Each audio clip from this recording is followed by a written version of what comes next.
पुनीत जी। राधा वल्लभ श्री हरिवंश। श्री हरिवंश महाराज जी। गुरुदेव भगवान, आप कहते हैं कि हर श्वास में नाम जप करो, नाम चल रहा है तो मृत्यु हो जाए तो निश्चित भगवत प्राप्ति होगी, लेकिन गुरुदेव भगवान जीते जी भगवत प्राप्ति का अनुभव हो, इसके लिए क्या करना होगा? प्रेम। किसका प्रश्न है? प्रेम। जब तक प्रेम प्रकट नहीं होगा तब तक भगवत साक्षात्कार नहीं होगा। हरि व्यापक सर्वत्र समाना और प्रेम ते प्रगट होए मैं जाना। मिले ही न रघुपति बिनु अनुरागा। अनुरागा माने प्रेम। किए कोटि जप जोग विरागा। राम ही केवल प्रेम प्यारा, जान लेव सो जानन हारा। ए जानने वाले, ये बात जान लो कि भगवान को केवल प्रेम से पाया जा सकता है। कण कण में भगवान व्याप्त है, लेकिन वो प्रेम से ही प्रकट होते हैं। हरि व्यापक सर्वत्र समाना, प्रेम ते प्रगट होए मैं जाना। बहिरंतश्च भूतानाम अचरम चरमेव च दूरस्थम चांतिके चतत। वो दूर भी है, वो नजदीक भी है, वो भीतर भी है, वो बाहर भी है, वो सूक्ष्म भी है, वो महान भी है। अणु अणियान महतो महियान, पर प्रेम से उनको पाया जा सकता है। जीते जी भगवत दर्शन प्रेम से। जब उनके बिना जिया ना जाए। रुदु सुश्रम राजन कृष्ण दर्शन लालसा। भगवान के लिए हर समय रोना आ रहा है, हे नाथ अब आपके बिना जिया न, ये अंदर की व्याकुलता, तब वो प्रकट हुए। भय प्रकट कृपाला। भगवान कृपा करके प्रकाशित हो जाते हैं। हमारे आपके हृदय में है, हमारे आपके पास है। कोई कण कोई क्षण ऐसा नहीं जहां भगवान न हो। इसलिए प्रेम, और प्रेम सबसे दुर्लभ वस्तु है। जब हमारा निष्काम भजन होता है, और ऐसा भजन होता है, निष्पाप भजन होता है, कोई पाप आचरण नहीं होते, कामना नहीं रहती, तब वो कामना रहित भजन प्रेम प्रकाशित कर देता है। अभी तो विविध प्रकार की कामनाएं हैं, तो भजन कामनाओं की पूर्ति में लग जाता है। और अगर हम कामना ना करें तो वही भजन विरह बन जाए, भगवान के बिना जिया ना जाए। जब से तुम बिछुरे पिए प्यारे, कबहु न पायो चैन, दरस बिन दुख न लागे नैन। कबीरा हंसना छोड़ दे, रोने से कर प्रीति, बिन रोए किन पाइया, प्रेम प्यारा मीत। प्रेम प्यारा मीत। जब रो रो कर भगवान को आंसुओं से पुकारा जाता है तो भगवान, पर वो स्थिति होनी चाहिए, नाटक थोड़ी चलेगा। वो स्थिति होनी चाहिए कि भगवान के बिन जिया नहीं जा रहा, तब वो व्याकुलता पैदा होती। उसी व्याकुलता में भगवत साक्षात्कार। खूब नाम जप करो, इसी से आ जाएगी। अभी हमने बताया नहीं, नाम जप अभी हमारा खर्चा हो रहा कामनाओं में, और जिस दिन निष्काम नाम जप होने लगेगा, निष्काम कोई कामना नहीं, वही प्रीति बन जाता है। वही नाम, प्रेम मूल यह नाम है। प्रेमी रसिक जपत यह नाम, प्रेम मगन निज बन विश्राम, श्री हरिवंश जहाँ रहा है। प्रेम प्रवाह परे जन सोई, तब क्यों लोक वेद सुधि होई, जब हरिवंश कृपा करी। प्रेम मूल, मूल माने जड़। प्रेम की जड़ क्या है? नाम। प्रेम मूल यह नाम है। और जब प्रेमी रसिक, प्रेमी रसिक का तात्पर्य होता है निष्काम, जिसके अंदर कोई तत्सुख भावना होती है, उसे रसिक कहते हैं। स्वसुख भावना का त्याग हो गया तो कामनाओं का त्याग हो गया, क्योंकि कामनाएं स्वसुख भावना में होती है, तत्सुख भावना में नहीं। आपको सुख मिले, ये कामना बंधनकारी नहीं है, ये भगवत स्वरूप है।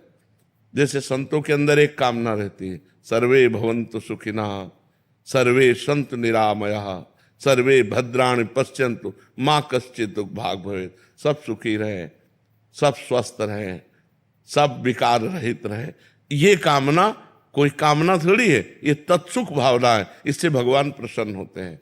तो जब निष्काम भजन होता है तब वही प्रेम प्रकाशित कर देता है। तो जब तक हमारे अंदर आचरण पवित्र नहीं होंगे, भोजन पवित्र नहीं होगा, विचार पवित्र नहीं होंगे, तब तक हम शांति से नहीं रह पाएंगे, हम चैन से जी नहीं सकते। देखो ना, नहीं, डिप्रेशन का कारण क्या है?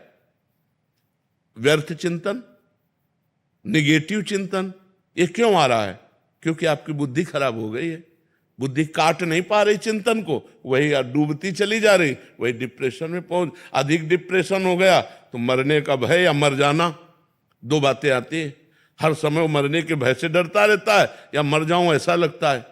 तो ये सब बातें बचाने के लिए ही हम बोल रहे हैं कि आप सावधान रहिए, आप गंदे आचरणों को त्यागिए। हमारा समाज बिगड़ रहा है, टोटल समाज बिगड़ रहा है। छोटे छोटे बच्चे बच्चियां अपने आदतों से गलत मार्ग में जा रहे हैं, इसको कौन रोकेगा? माँ बाप से कहते तो कहते आप चुप रहिए, हम समझदार हो चुके हैं, अपना देख लेंगे। शास्त्र पढ़ना नहीं, समाज को सुधारेगा कौन? समाज किससे सुधरेगा? तो हमारे समाज में आप खुद इतने लोग बैठे हो, देखो आज हमारे समाज की दशा क्या हो रही। लड़के बच्चे आज वर्तमान को देख रहे हैं, वर्तमान में भोग मिल रहा है, वर्तमान में सुख मिल रहा है, लेकिन उसका भविष्य देखो, तुम्हारा भविष्य क्या होगा? तो भविष्य की तरफ देखने के लिए अध्यात्म होता है, और अध्यात्म है नहीं दिमागों में। तो इसलिए बहुत सावधानी का हमारा जीवन होना चाहिए। अभी एक लड़का एक लड़की से बोला हम हमारे साथ ब्याह करो, उसकी गर्लफ्रेंड थी, उसने ना कर दिया, गोली मार दिया और अपने को सुसाइड कर दिया। गए ना 2 बच्चे, बुद्धि की हीनता में 2 जाने गई। अब क्या मर जाना किसी समस्या का समाधान है क्या? अब ये बुद्धि कैसे सुधरेगी? दिया विनय सिखाती है, अपनी माता पिता की झुक करके आज्ञा का पालन करना। मात पिता प्रभु गुरु के वाणी, बिनहि विचार करी शुभ जानी। माता पिता कभी अपने बच्चों का अशुभ नहीं, वो कोई राक्षस हो बात अलग है, नहीं तो कोई अशुभ नहीं करता, अपने बच्चों को बढ़ाना ही चाहता है, सुखपूर्वक उनका जीवन कटे ऐसा ही शिक्षा देता है। तो माता पिता गुरु संत इनकी वाणी को सुन करके अपने जीवन में उतारे तो हमारा अध्यात्म भाव पुष्ट हो, तो हमारी ये दुर्गति रुके। भगवत प्रेम तो बहुत ऊंची बात है, पहले मनुष्यता आ जाए। एक लड़की यहां बैठ के कह रही थी कि हम अपनी दादी को नशे की गोलियां खवाती हूं और शराब पीती हूं और नए पुरुष से रोज भोग करती हूं, क्या मेरा कल्याण हो जाएगा? कै साल की हो? तो बताए 17 साल की। अब बोलो, जो अभी पढ़ने की अवस्था है, अभी जीवन को उन्नति में, वहां तुम इस आचरणों में उतर गए, अब क्या तुम्हारा जीवन बचेगा? जो सत्संग सुन रहे हैं, जो शास्त्र को जान रहे हैं, उनकी बुद्धि तो चैन लेने नहीं दे रही, लेकिन जो धर्म विरुद्ध है उनकी बुद्धि क्या करेगी? अगर हमारी बुद्धि शुद्ध नहीं रहेगी तो हमसे ऐसे आचरण कराती रहेगी, जिससे हमारा भी जीवन नष्ट होगा और दूसरे का भी जीवन नष्ट होगा। तो हमें भगवान का आश्रय लेकर शास्त्रों के अनुसार जीना चाहिए, जिससे हमारी बुद्धि पवित्र हो, हम खुद चैन से जी सके और दूसरों को भी चैन से जीने का अवसर दें। अब पति है, विश्वास करता है कि तुम हमारी अर्धांगिनी हो, तुम जहर दे रहे हो, तुम बॉयफ्रेंड के साथ मिलकर उसके साथ धोखा कर रहे हो।